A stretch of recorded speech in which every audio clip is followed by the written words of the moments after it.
Hello everyone. बच्चे आज हम लोग excretory product and there elimination day 26 वाला टॉपिक देख रहे हैं। ठीक है, तो इसमें हम लोग PYQs देखेंगे कुछ इम्पोर्टेंट। इसमें क्वेश्चन बोला है, क्वेश्चन आप लोग देखोगे बेटा। क्वेश्चन क्या है? Main function of uriniferous tubules. ठीक है, यूरिनिफेरस ट्यूब्यूल्स का मेन फंक्शन आपको बताना है। तो हम लोग क्या देखेंगे बच्चे, जैसे इसका मेन फंक्शन क्या होता है यहाँ से देखते हैं। Removal of urea and other waste from blood. Uriniferous tubules का ये फंक्शन नहीं है कि यूरिया को रिमूव करना और अदर वेस्ट फ्रॉम ब्लड, नहीं। Reabsorption of useful substance from glomerulus filtrate. Uriniferous tubules जो है वो कंप्लीट नेफ्रॉन में आता है। पैसेज ऑफ यूरिन, नहीं। Concentration of urine. Uriniferous tubules का सबसे इंपॉर्टेंट रोल किस में होता है? उसकी कॉन्सेंट्रेशन बनाना। ठीक है, यूरिन की कॉन्सेंट्रेशन को मेंटेन करके रखना है। ठीक है, अब जैसे हमारे पास सेकंड क्वेश्चन आता है, the mechanism of urine foundation nephron involves. क्या मैकेनिज्म होता है यूरिन फॉर्मेशन में? तो आप लोग इसमें क्या लिखेंगे बच्चे?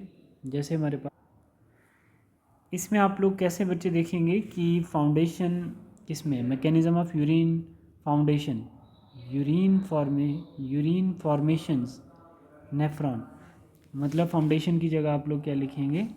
यूरिन फॉर्मेशन इन नेफ्रॉन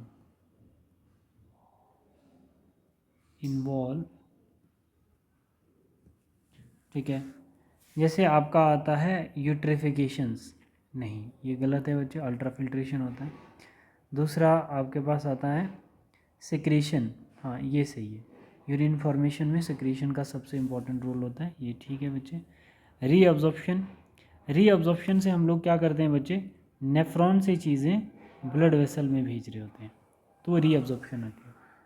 तो ये यूट्रिफिकेशन जो है ये तो ऑलरेडी गलत है, अल्ट्रा फिल्ट्रेशन होता तो भी देखते, ऑल ऑफ द वो गलत। ठीक है, तो सिक्रीशन होती है बच्चे किसमें? ब्लड वेसल से। सिक्रीशन क्या है?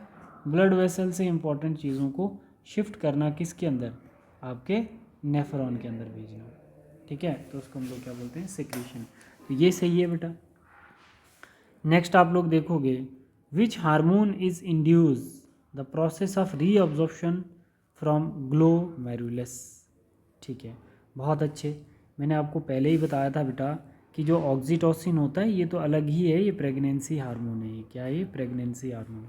आपका वेसोप्रेसिन जो होता है ये इंपॉर्टेंट है, इसका दूसरा नाम हम लोग क्या बोलते हैं? ADH बोलते हैं। क्या बोलते हैं? ADH, anti diuretic hormone. इसका काम होता है बच्चे, जैसे ये हमारे पास ब्लड वेसल है, ये कैसी है? ये डायलेटेड ब्लड वेसल है।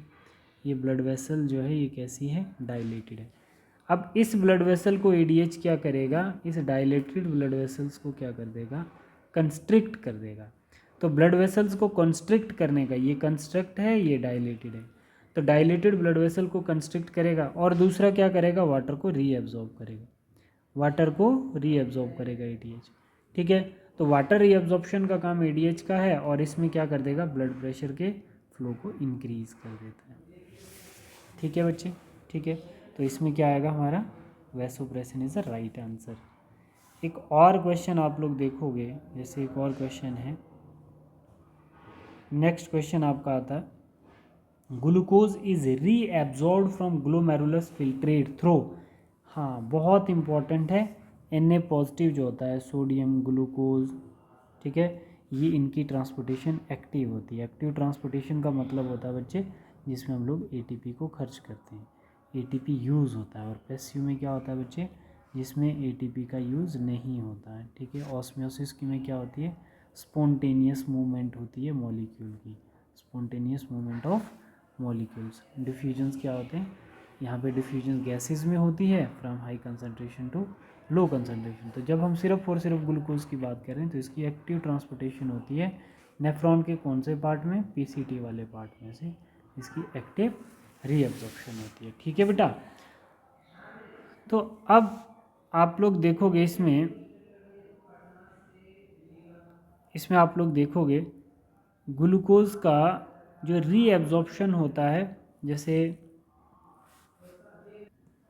ऐसे ही बच्चे और भी क्वेश्चन है आपके पास, जैसे excretory product of birds and reptile.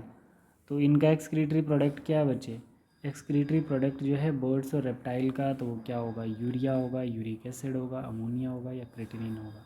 तो बच्चे आपको पता ही है कि यूरिया जो है वो बर्ड्स और रेप्टाइल का नहीं होता है।